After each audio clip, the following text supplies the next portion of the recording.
அதாவது தன்னோட குடும்பத்துக்காக தன்னுடைய வாழ்க்கையை தியாகம் பண்ணக்கூடிய நபர்களாகவும் இருக்கிறவங்க யார் அப்படின்னா துலாத்தில் பிறந்தவங்க. இவங்களை பொறுத்த வரைக்கும் என்னென்னா அந்த பெர்ஃபெக்ஷன்ஸ் எதிர்பார்க்காம அவங்கள வந்து கண்ட்ரோல் பண்ணாமல் இருந்தாங்க அப்படின்னா அவங்களுக்கு ரொம்ப சூப்பராக இருக்கக்கூடிய ஒரு லவ் லைஃப் அமையுங்க. அதே மாதிரி அட்வைஸ் பண்ணால் பிடிக்காது, சுதந்திரமாக இருக்கணும்னு விரும்புவாங்க.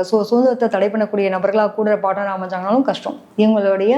இவங்களை பொறுத்த வரைக்கும் என்ன அப்படின்னா இவங்களுக்கு 6, 8, 12 இருக்கக்கூடிய ராசிகள் நட்சத்திரத்தில் இருக்கவங்க வந்து கூட பயணிச்சாங்க அப்படின்னா டெஃபினட்டாக இஷ்யூஸ் வர்றதுக்கான வாய்ப்புகள் இருக்குது. ஸோ கரெக்டான லைஃப் பார்ட்னரை சூஸ் பண்ணுங்கள். நான் உண்மையே சொல்வேன், இருக்கிறதே ரொம்ப கொடுத்து வச்சவங்க யார் அப்படின்றப்போ துலாமத்தெலாம் வந்து நீங்கள் ஒரு லைஃப் பார்ட்னராக செலக்ட் பண்ணுறீங்க, ரிஷபத்தை லைஃப் பார்ட்னராக செலக்ட் பண்ணுறீங்க அப்படின்னா நீங்களாம் கொடுத்து வச்சவங்க சொல்லலாம்.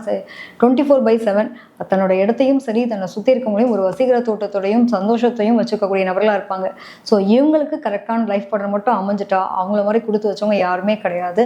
ஸோ காதல் அப்படிங்கிற விஷயத்த வந்து வெறும் மோகமாக மட்டும் பார்க்காம மோகத்தை தாண்டி உணர்வுகள் சார்ந்த ஒரு உள்ளம் உங்கள்கிட்ட இருக்குன்றதை ப்ரூவ் பண்ணீங்க அப்படின்னா உங்களோட லவ் லைஃப் தாங்க இருக்கிறதுலே வந்து வேர்ல்டஸ்ட் ரொம்ப அழகான ஒரு காதல் வாழ்க்கை எல்லாருமே போற்றப்படக்கூடிய ஒரு நிலையில் இருக்கக்கூடிய தெய்வீக காதலாக இருக்கக்கூடிய அமைப்பு உண்டு. ஸோ கரெக்டான பார்ட்னரை சூஸ் பண்ணுங்கள். லாங் லிவ் ரிலேஷன்ஷிப்ன்றது தான் குடும்பம்.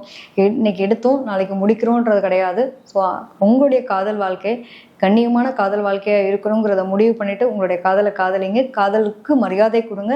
காதல்களுடைய நிலையை வந்து புரிஞ்சுட்டு வாழ்க்கையை ஆரம்பிச்சிங்க அப்படின்னா ரொம்ப சூப்பராக இருக்கும். ஸோ இன்ன வரைக்கும் நான் சொன்ன பதிவுகள் துலாம் ராசியில் பிறந்த உங்களுக்கு எந்த அளவுக்கு ஒத்து போகுதுன்றதை பார்த்துட்டு நீங்கள் கமெண்ட்டில் போடலாம். மேம் நீங்கள் இந்த பதிவை பற்றி பேசுனீங்கன்னா நல்லா இருக்கும் அப்படின்னு நீங்கள் நினைக்கிறீங்கனாலும் அதையும் கமெண்ட்டில் போடுங்க. தனிப்பட்ட முறையில் என்னோட ஜாதகத்தை உங்கள்கிட்ட அனலைஸ் பண்ணணும்னு நான் நினைக்கிறேன் அப்படின்னமும் அதுக்கான நம்பர் கீழே கொடுத்துருக்கோம். அதில் நீங்கள் கனெக்ட் பண்ணி நீங்கள் உங்களுடைய சந்தேகங்களை கேட்டுக்கலாம். நன்றி, வணக்கம்.